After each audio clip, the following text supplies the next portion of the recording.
Здравствуйте, в эфире обзор чрезвычайных происшествий, в студии Юрий Осипов. В Якутске в полицию обратился 48-летний мужчина с заявлением о том, что из рестобара похищена его куртка стоимостью 8 тысяч рублей. Сотрудники полиции установили подозреваемого, им оказался 55-летний уроженец Вилюйского района.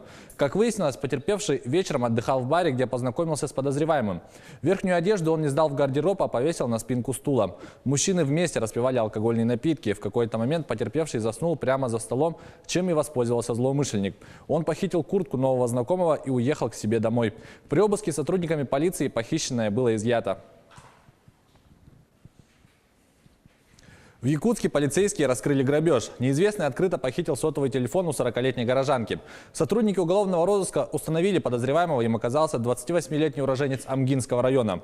Установлено, что в тот вечер в квартире потерпевшей находился ее знакомый мужчина. Когда они сидели за столом, в квартиру пришел подозреваемый и стал требовать долг у мужчины. В ходе возникшей словесной перепалки подозреваемый взял со стола телефон и, несмотря на замечания хозяйки, положил в карман и ушел. Похищенное имущество злоумышленник сдал в ломбард, а вырученные деньги потратил на спиртные напитки. Сумма причиненного ущерба составила 4000 рублей. Похищенное изъято и возвращено владелице. В отношении подозреваемого возбуждено уголовное дело по статье «Кража». Грабителю грозит срок до 4 лет. В Нанском районе бывшего главу одного из наследников осудили. Об этом сообщает прокуратура республики. Мужчина обвиняется в мошенничестве. Обвиняемый, занимая должность главы муниципального образования, введя одного из индивидуальных предпринимателей в заблуждение путем сообщения ему ложных сведений, подписал с ним повторные акты ранее выполненных работ. После перечисления денег предпринимателю 168 тысяч рублей были им направлены на личную банковскую карту главы муниципалитета. По результатам рассмотрения уголовного дела, с учетом полного признания вины, добровольного возмещения ущерба и иных смягчающих обстоятельств, суд назначил подсудимому наказание в виде 2,5 лет лишения свободы условно с испытательным сроком на 1,5 года. Шалинский суд Чечни приговорил главу местного отделения правозащитной организации «Мемориал» к 4 годам колонии поселения по делу о хранении наркотиков. Защита Аюба Тетиева и его коллеги называют его преследование политически мотивированным. Подробности в репортаже наших коллег рассказывает Алена Островская. Аюб Тетиев признан виновным по делу о хранении наркотиков.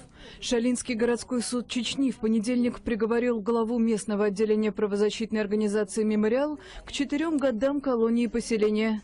Судья зачитывала текст приговора на протяжении почти 9 часов. Сам правозащитник вины не признает и называет дело политически мотивированным. 8 месяцев фабриковали этот приговор, и сфабриковали, вы видите его. 27 ходатайств были отклонены. Что можно сказать про это? Защита Тетиева заявила о намерении обжаловать приговор, но тем не менее назвала его не самым суровым. В данном случае приговор, подчеркиваю еще, не входя в спектр доказано-не доказано, сам по себе он достаточно гуманный именно по этой категории преступлений, потому что право на УДО возникает уже 10 мая. Председатель Совета «Мемориала» Олег Орлов не считает решение суда справедливым ни в какой мере. Приговор-то обвинительный, и он абсолютно, безусловно, неправосудный и незаконный. А законный приговор мог быть только один – полное оправдание. И в этом смысле, конечно, это наше поражение. Главу чеченского «Мемориала» задержали в январе прошлого года. Сотрудники полиции утверждали, что нашли в его автомобиле 180 граммов вещества, цитата, с характерным запахом марихуаны. Правозащитник заявил, что пакет с наркотиками ему подкинули. Его коллеги убеждены, преследование связано с деятельностью в «Мемориале». Аюб Тетиев возглавил отделение правозащитного центра в Грозном в 2009 году. Его предшественница Наталья Эстемирова была похищена и убита. Виновные в ее гибели так и не найдены. Это была рубрика «Чрезвычайные происшествия». Берегите себя.